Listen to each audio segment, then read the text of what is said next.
Here I am to discuss about head gear in winding and shaft. Will give you the overview of the structure and design. Let me introduce me first myself. I am Manoranjan Kumar, lecturer in mechanical engineering. I have done my BTech from NIT Jamshedpur, and let's start with the head gear.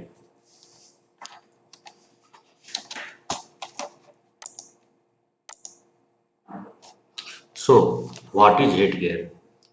First, let us know what is head gear होता क्या है mines में। Mines में head gear किस लिए होता है? Head gear क्या स्ट्रक्चरल फ्रेम है जो माइन शाफ्ट के टॉप पे रहता है। माइन शाफ्ट के टॉप पे आपका जो रहता है वही आपका हेड गियर है। ये बना हुआ किसका रहता है? स्टील या कंक्रीट का। बना हुआ किसका रहता है? स्टील या कंक्रीट का। तो ये बेसिकली क्या है? स्ट्रक्चरल फ्रेम है जो शाफ्ट के माउथ पे रहता है और बना हुआ किसका रहता है? स्टील या कंक्रीट का। वुडन हेड गियर लॉ से प्रोहिबिटेड है, मतलब वुडन का हेड गियर नहीं बना सकते हैं बाय लॉ। ये बेसिकली हेड गियर का आपका स्कीमेटिक डायग्राम है जिसके बारे में हम लोग आगे देखेंगे। ये हेड गियर के ऊपर पुली है, ये यहाँ डिटैचिंग प्लेट है, फिर ये फ्रंट लेग्स है, ये बैक लेग है। इसको आगे हम स्लाइड्स में देखते हैं। तो हेड गियर का डिजाइन के बारे में पहले देख लेते हैं। जैसे मैंने बताया कि लेग्स है जो कॉलम है, वर्टिकल कॉलम और गर्डर्स पे ये बना हुआ रहता है जिसमें हॉरिजॉन्टल गर्डर इसमें सपोर्ट देता है। वर्टिकल गर्डर्स ये रहते हैं और इसमें एक इंक्लाइन लेग बैक लेग रहता है। तो वर्टिकल कॉलम में हॉरिजॉन्टल गर्डर्स बने रहते हैं जो सपोर्ट देता है।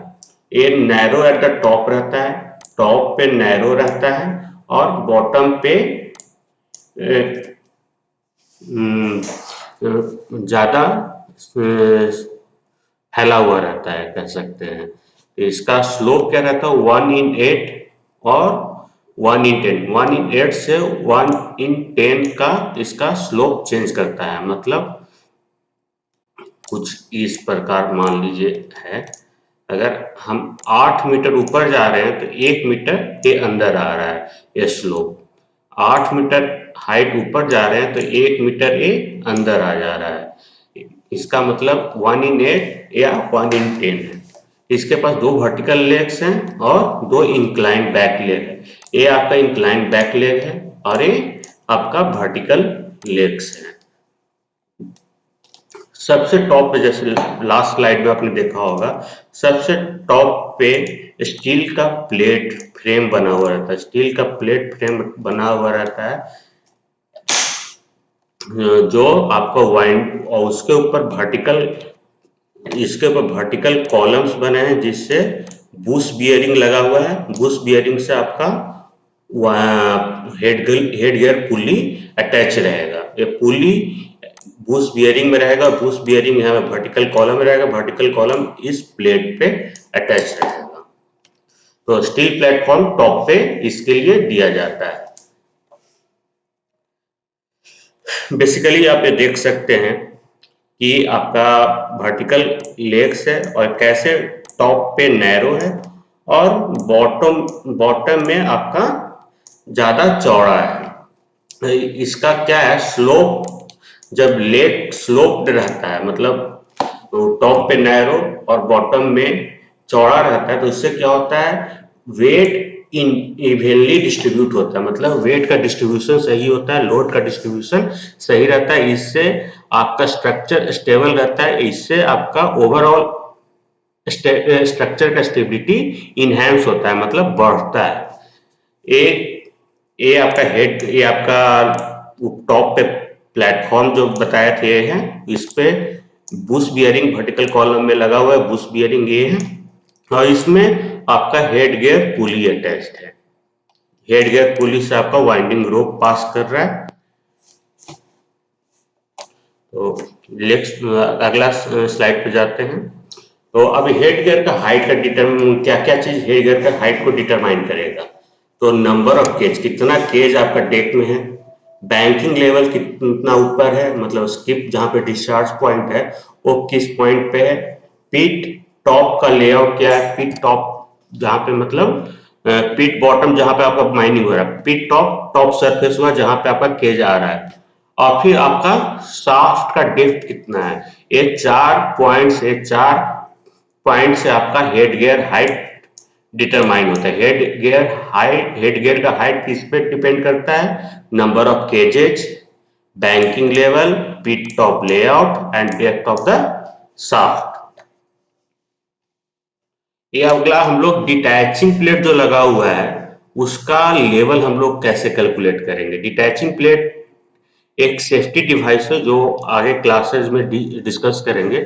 डिटैचिंग प्लेट सेफ्टी डिवाइस इस तरह है कि जब कभी रोप वाइंड ड्रम पे वाइंड हो रहा है और वो जब केज टॉप पे आ गया और वो मोटर फेल कर जाए या कुछ, वो आपका रोप वाइंडिंग बंद ना हो, मतलब रोप वाइंड होते रह जाए, उस केस में क्या होगा, केज ऊपर जाके आपका टॉप हेड गियर पुली से टकरा जाएगा, उस केस में आपका हैवी एक्सीडेंट हो सकता है।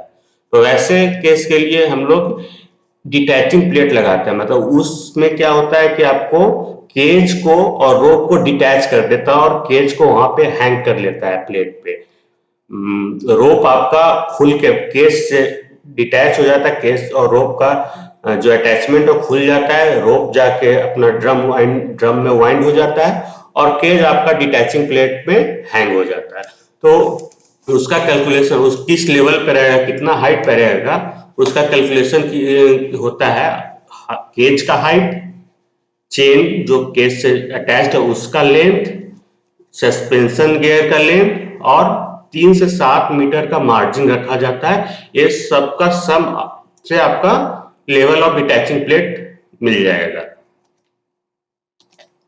हेड गियर का पर्पज क्या है, अभी तक तो हम लोग डिजाइन देख लिए कैसे हेड गियर डिजाइन होता है, उसमें क्या क्या पार्ट्स हैं। अब इसका पर्पज क्या है भाई, तो पर्पज है सपोर्ट, एक पुली को सपोर्ट करता है, हेड गियर पुली जो टॉप पे लगा हुआ था उसको सपोर्ट करता है, होइस्टिंग रोप जो वाइंड हो रहा है जिससे केज केज अटैच्ड है उसको सपोर्ट करता है, केज को सपोर्ट करता है, रोप को गाइड करता है ताकि केज आपका हिले डोले ना, रोप गाइड करता है, फिर केज को भी गाइड करता है बैंकिंग लेवल तक ताकि केज आपका इधर उधर हिले ना और सही डायरेक्शन में इजीली चला जाए। और थर्ड पॉइंट क्या है, लोड्स, सारे लोड्स को कौन बियर करता है, आपका हेड गियर। जितने भी लोड्स हैं सभी टाइप के लोड्स को हेड गियर बियर करते हैं। तो कौन से लोड को बियर करता है, डेड लोड, लाइव लोड, और विंड प्रेशर जो हवा वगैरह चल रहा है उसको भी तो हेड गियर ही बियर करेगा। तब डेड लोड और लाइव लोड क्या है, हम लोग अगला स्लाइड में देखेंगे डेड लोड और लाइव लोड के बीच में क्या डिफरेंस है।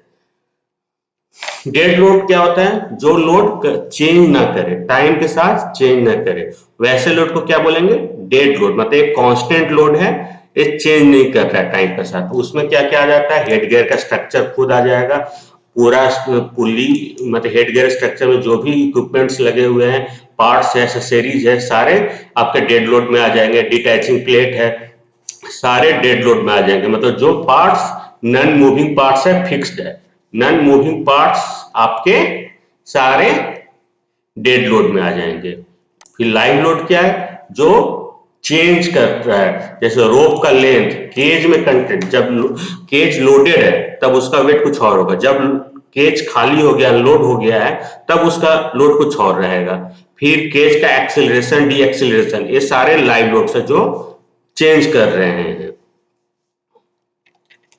अच्छा, ये ड्रेड जो मेंबर था, वर्टिकल कॉलम और बैक लेग्स जो इंक्लाइन था, उसमें कौन लोड को लेता है, जैसे अपराइट मेंबर जो वर्टिकल मेंबर्स है वो डेड लोड और विंड प्रेशर को बियर करते हैं, और बैक लेग्स जो इंक्लाइन थे वो आपका सारे लाइव लोड्स को बियर करते हैं, जैसे रोप्स हो गए, केजेस हो गए, वो सारे लाइव लोड्स आपको बैक लेग्स पे जाते हैं। Let's get to the conclusion of the headgear. Headgear बहुत क्रिटिकल डिजाइन है माइन शाफ्ट में, माइंस आपका ऑपरेशन में और इसका सेफ्टी के लिए हमको इसका रूल्स रेगुलेशन सारे फॉलो करने होते हैं। प्रॉपर डिजाइन हमको स्टेबिलिटी और एफिशिएंट लोड मैनेजमेंट देता है। Thank you.